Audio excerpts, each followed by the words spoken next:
lose, never gonna win. Long as you're happy, you're always gonna grin. You get out what you put in. You get out what you put in. Never gonna lose, never gonna win. Long as you're happy, you're always gonna grin. You get out what you put in. You get out what you put in.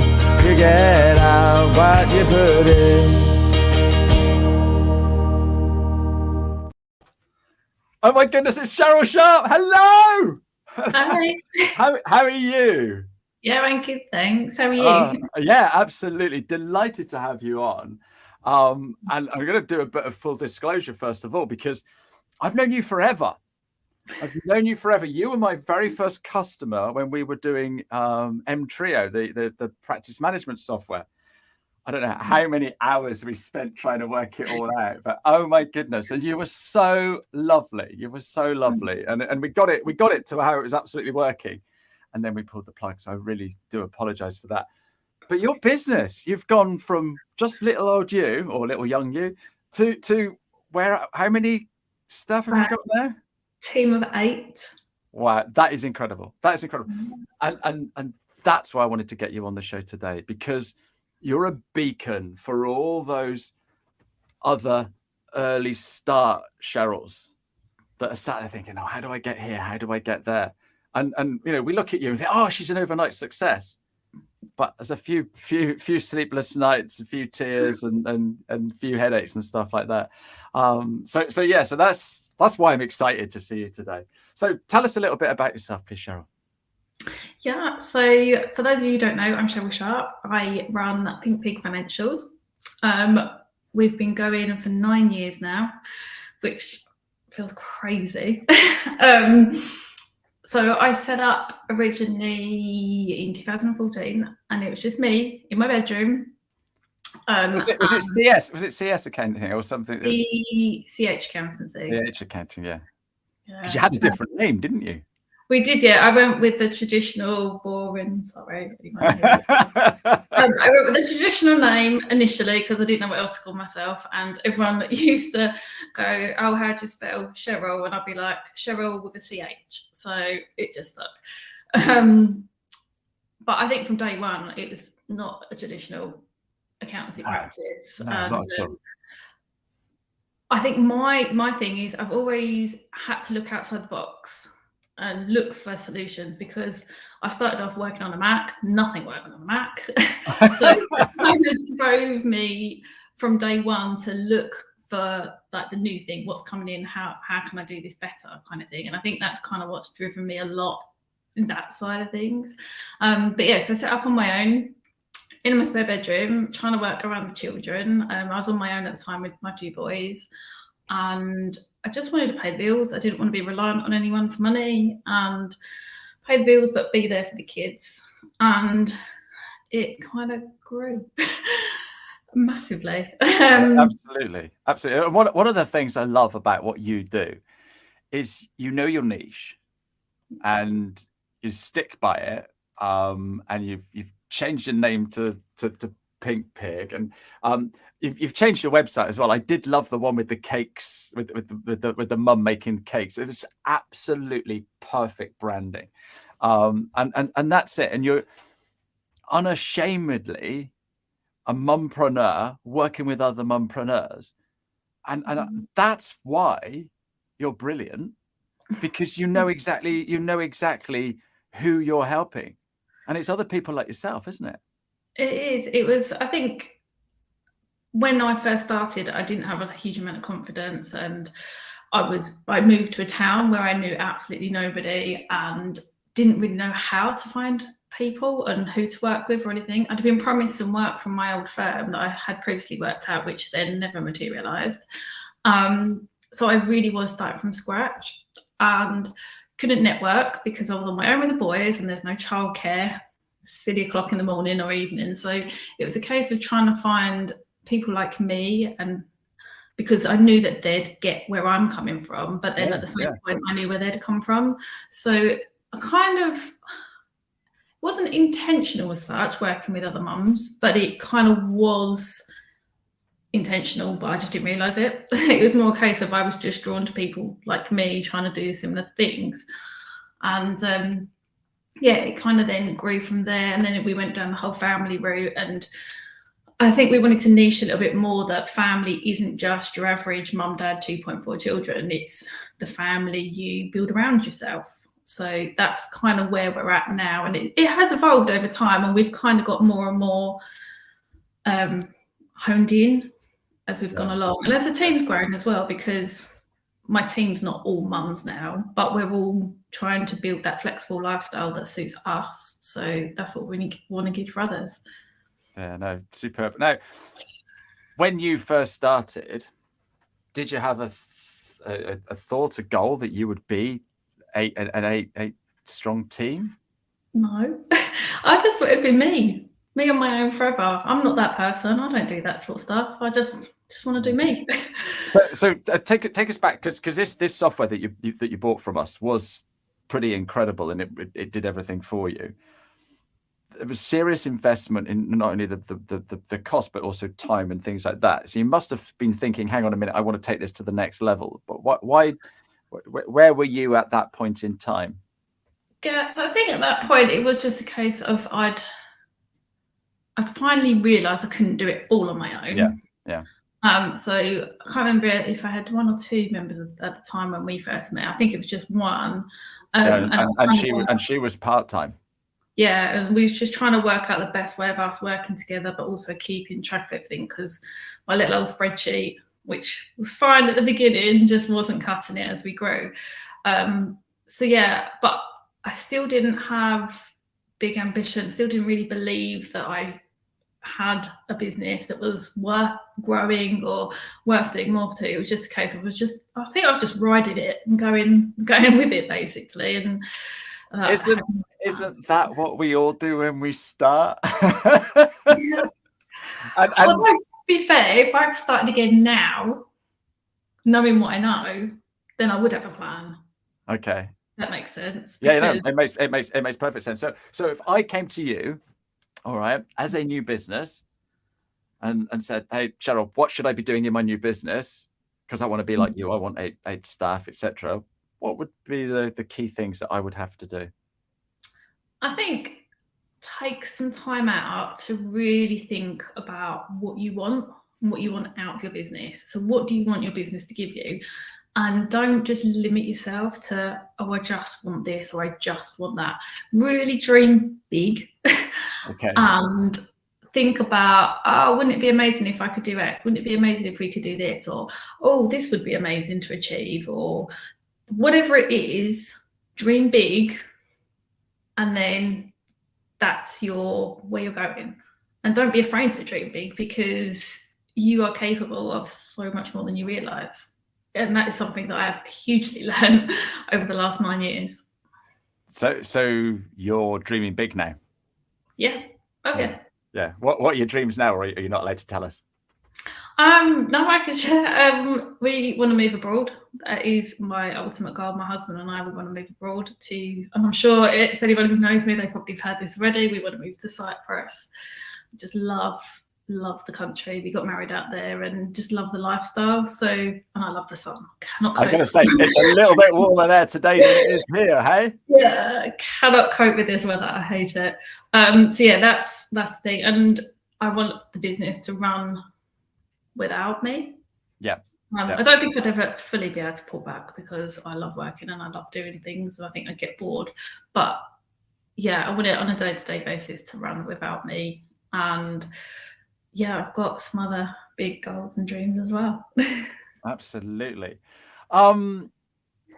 So when you're getting your new team, what sort of teething problems or growing pains did you experience during that period, going from 1 or 2 to where you are now? I think the first thing was I had never managed anyone before. So the first few issues I think I had was trying to find that balance. I'm the boss. Of being like over friendly, too close. Where was that line? And I think I totally lost it originally. and I got too close. And then I think I pulled back too much. So yeah, that was a big one, finding that line. And I think I'm still juggling, and I'm still trying to find, especially as we grow, it's like, how much do I get involved? How much do I step back? How much do I be involved in everything really? And how much do I leave to them?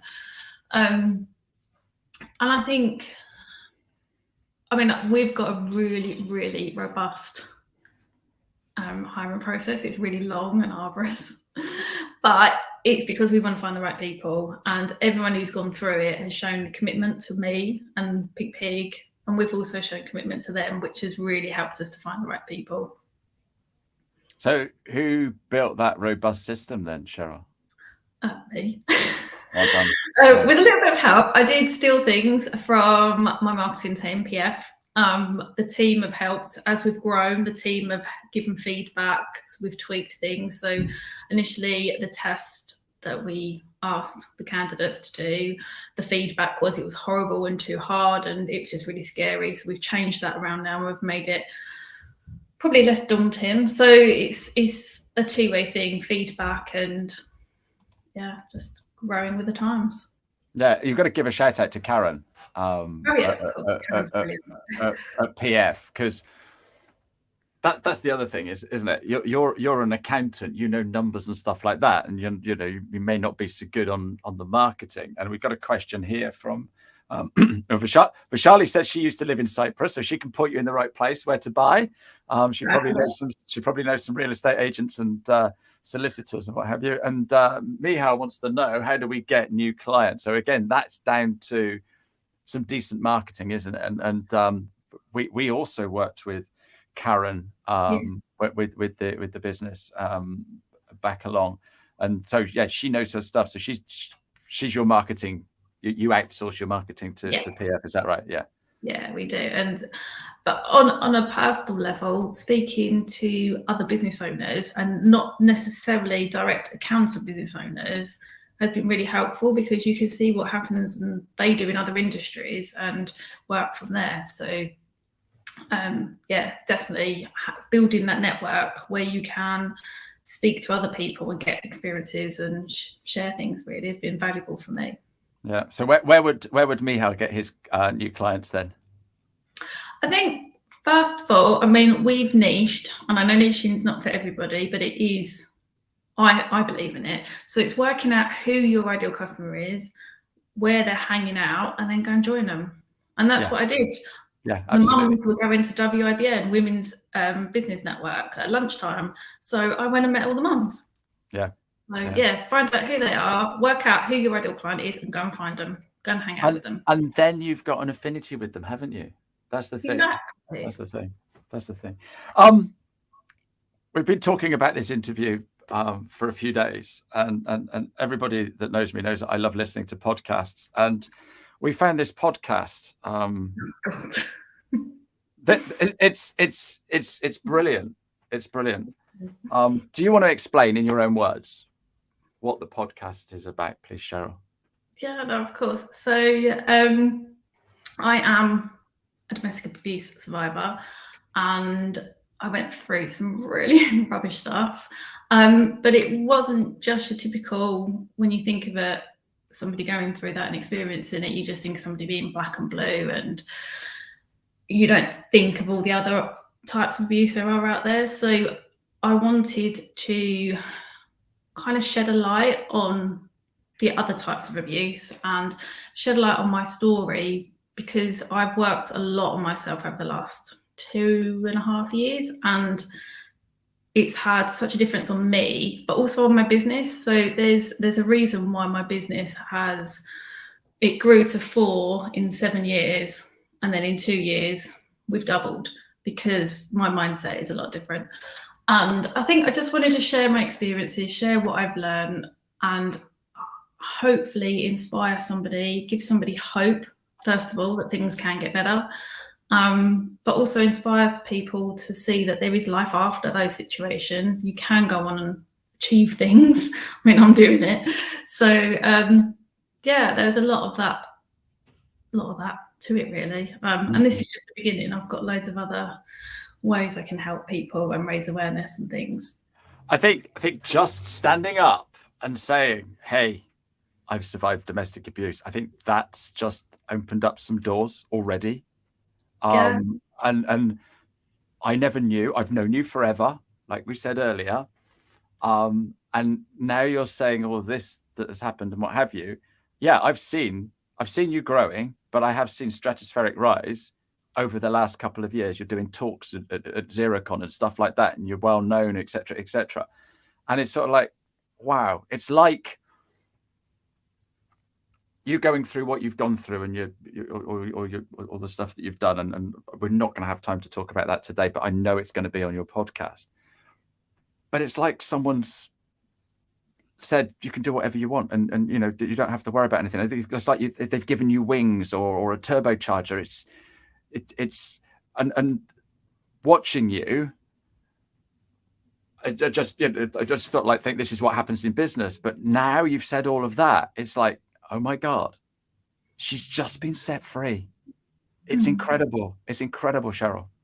Thank you.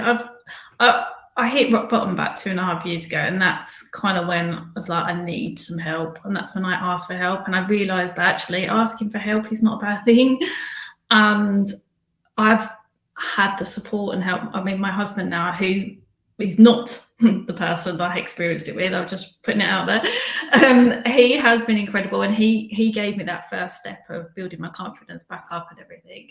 But then working with specific people on my mindset, especially because that's where, because a lot of the abuse was mental and putting me down and making me feel like I was absolutely worthless.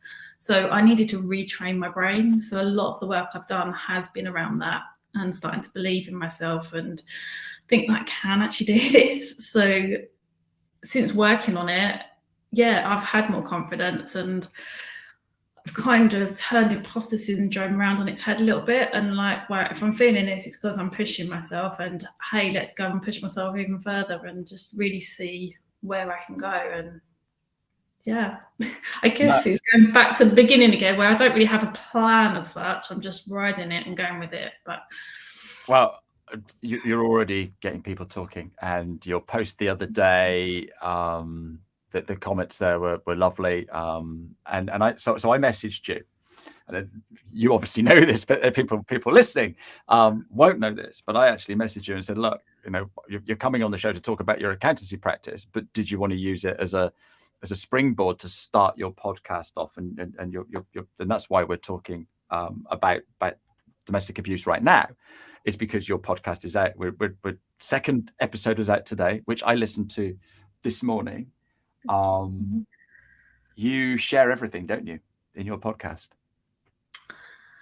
Yeah, I think it's important to really, I mean, obviously I don't share absolutely everything. I don't really want to rehash what I've been through. Sure. But I think it's really important to share my thoughts, my feelings, and how it's affected me, because people out there probably won't imagine half of what I've been through. They won't therefore be able to imagine how it's affected me and what I've had to do to become who I am today. So I'm sharing in the hope that if somebody out there is experiencing something and they go, oh, that's me, I recognise that, then they can get the help they need, be in whatever format they need. If they need help getting out, they need help reporting it or overcoming it and building themselves back up, but also to give them hope that there is something better out there and they can go forward. Don't have to live in that. No, and I think that what you said in your podcast this morning, you're happy for me to share what you said. Is that okay? Yeah, it's out there, but I don't want to spoil it if you haven't listened to it yet. But in there, you talk about imposter syndrome. Now, imposter syndrome is probably something that we all suffer with a little bit. Who am I to do a show on a Wednesday lunchtime? Who am I to show people how to do LinkedIn? Who am I to run a business and have 8 members of staff? We've all got a little bit of imposter syndrome. And when you hear some of these superstars, these actors and singers and things like that, even they suffer. And you're sort of like, that's fine. But there you are talking about your abuse, and you're saying, I didn't think that my abuse was that bad, so therefore I didn't have domestic abuse. And you'd sort of like, being an imposter that you were going through this experience. Yeah, only me can have imposter syndrome on that. Well, do you know what? I don't reckon it is only you. No, it's probably, no, you're right, actually. It's probably not. It's not just me. There are I probably too many people out there. There's 1 in 4 women and 1 in 7 men, okay, that are experiencing domestic abuse. And if they're all saying it's not really domestic abuse, they're okay, you know, that I probably deserved it, then it's never going to be reported. And then you speaking up like that, so honest, yeah, it blew my mind this morning. I promise you, it blew my mind. I'm happy to be able to. Well, so it's probably a bit weird, but I'm glad I'm in a place where I feel I can share it and raise that awareness. And it is an important thing to do. And I think one of my goals with sharing is to be that person that I wished I'd had. And I really believe if I'd have, I don't know, been able to follow someone or knew of somebody that had been through those experiences when I was going through it, that it would have really helped me to probably be where I am now, but quicker, and not had so much heartache and everything. So I'm just going to share this. I don't normally do this on my show, but I just want to share this because I think it's important. So if you go into LinkedIn, okay, and in the top here, you can actually put in the search bar. Normally, you might put in small business or something like that. You know, I can't even think of it. Accountants. I might put in accountants and then find accountants. But if I click in the word domestic abuse and then look at posts, this is now going to bring up all the posts that talk about domestic abuse. Okay, and we've only got to scroll down a little bit. All right, that's 18 hours ago, 20 hours ago. And then it starts going to 3 weeks ago. So there really isn't that much talking about it. Now, if I put in here ChatGPT, there's going to be a million posts about it because that's all everyone's talking about. And because you're coming on and doing this, then how do I get rid of this? There we go.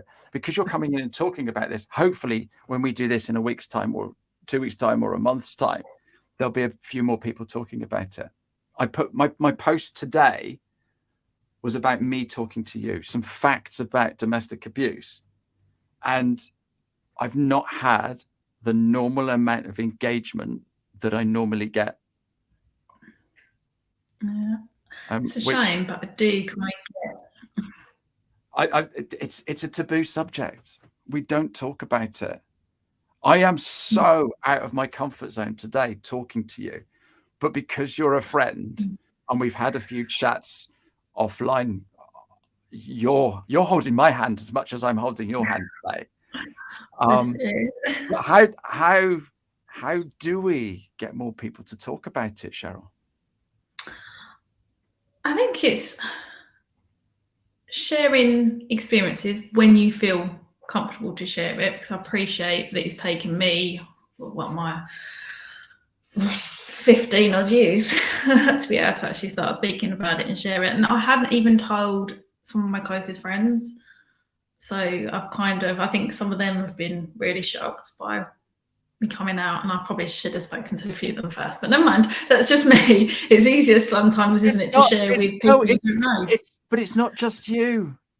You were an imposter syndrome. You were suffering from imposter syndrome. And I think even just chatting amongst your friends or chatting to your family, just spreading the facts to start with. It doesn't have to be, if you've been unfortunate to experience it yourself, it doesn't have to be about you. It can just be about some facts, or for sharing charity posts like Refuge and Women's Aid. I mean, they've got fantastic campaigns. Go follow them and learn a little bit more about what it's all about, really, because as I said, it's not just that typical black and blue female image that you see, or what's even shared in the news. That's sensationalized, and the news and media have their own agendas. But it's getting that balanced opinion of everything.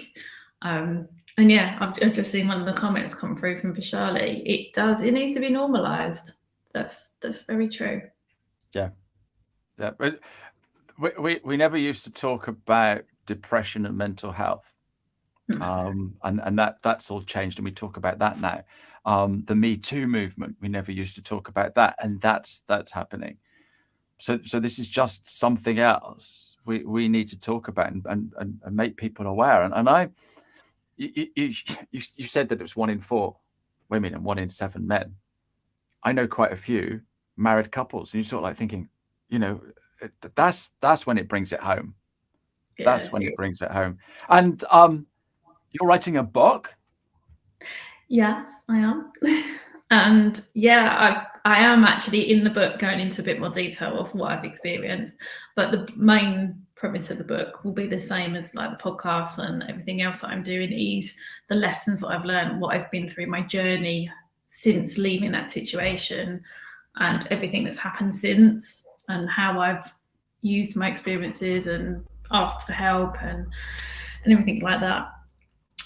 Again, just another medium to get it out there and get it talked about. And it's something my husband keeps saying to me, oh, you need to write a book, you need to tell everybody your story. And for years I was just like, oh, he wants to read that. But the more and more I'm talking about it, and the more and more I'm talking to people, I'm understanding that actually people do want to read it. So that is why I'm writing it. And I'm not sure whether I read it or whether I heard it in the podcast or talking to you, but you did say that it all happened for a reason, because now you're able to share it. That's right, isn't it? Yeah, that was on that first episode. And yeah. I really was like, do I cut that bit out? But I was like, you know what? No, it's me, and it's how I'm feeling. So if I'm doing this, I need to be completely honest and share those feelings. But yeah, I'm a huge believer in things happen for a reason. And I've never before been able to understand what the reason for going through all of that was. And as things are now clicking into place, and I've had the help and counsellor and my mindset and business coach and talking things through, it's clear to me now that the reason I've gone through that is to overcome it and then be able to help other people in their experiences. And so yeah, it probably feels a bit of a weird thing to say, but I do now understand why it happened to me. Sure.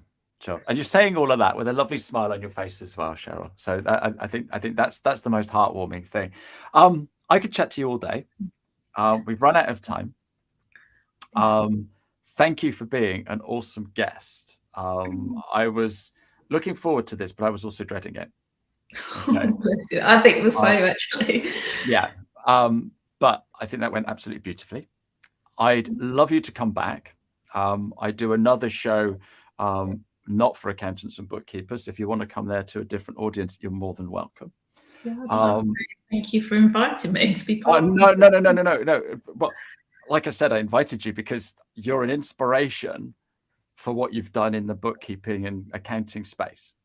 But this like takes you it's another level. We didn't know, and I'm just trying to think of all these other people we don't know. They're all pretending to be imposters. And so thank you so much. And I'll just want one thing from you before you go. If someone watching, listening is in the position that you are in, and they're sat there thinking, it's not really enough, I'm not really a sufferer or experiencing this, what would you say to them, Cheryl? I would say if you're altering your behavior, or you're scared of that person, or you don't like what they do, then you are. And just reach out to somebody. Doesn't need to be the police, doesn't need to be that far ahead, but just reach out to a friend, somebody you know through networking, just anybody, me, message me, and just have a chat and chat it over. And that's all you need to do. Just make that tiny little thing to start. It feels probably massive, and I'm saying it's tiny, but it doesn't need to be full blown reaching out to the police or something like that. Okay, but you go into, I've already heard that bit on the podcast. I highly recommend your podcast. So once this is finished, please put your podcast in here. How can people get hold of you, Cheryl? I am on LinkedIn, obviously, Cheryl Sharp FCCA. But I share the majority of the stuff over on Instagram at I am Cheryl Sharp, and my podcast. I don't know what the link is off the top of my head, but you put all of that in here. But yeah, no, Instagram is probably the best place to come and say hello and connect with me. Fantastic. Cheryl, you've been absolute superstar. Thank you, Meg, and for Charlie for your words there. I do need to just let everybody know who's coming on next week. So I have got Mark Allen. So he's the guy from the tag community. So we're going to have a good old chat with him. But Cheryl, any parting words before we close? Asking for help is not a failure, and I wish I'd asked for help sooner. That's lovely. I mean, Penelope's just put this up. As much as we might want to change the past, it shapes who we are today, and it's important to accept. I volunteer at a centre in Southend and did a course on trauma-informed approach. Recognising trauma and how it affects us going forward is so important. What a lovely way to end a lovely show. Thank you, Penelope. Thank you, Cheryl.